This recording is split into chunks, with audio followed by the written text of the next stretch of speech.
When you're trying to create a startup company, as I've said, you're not going to do it on your own. You're going to need a team. And to think about the constituents of that team, it's pretty easy to figure out what you have to do.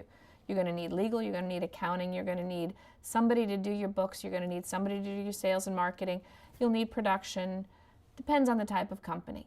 So you'll need technology probably, every company's got software. So you've got to lay all those out and figure out how you can accomplish that with as little as possible.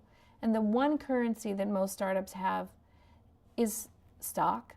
And so I recommend playing that loud, broadly. You want to share, you want to give your accountants and your attorneys up front a piece of your company so they have a stake. If you can find people who will do it that way, it's much better because you'll need them a lot and they'll be able to be very helpful to you if they know that they own something.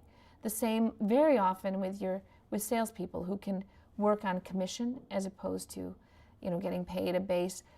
Highly recommend that kind of incentivized, especially for early stage, that kind of incentivized compensation.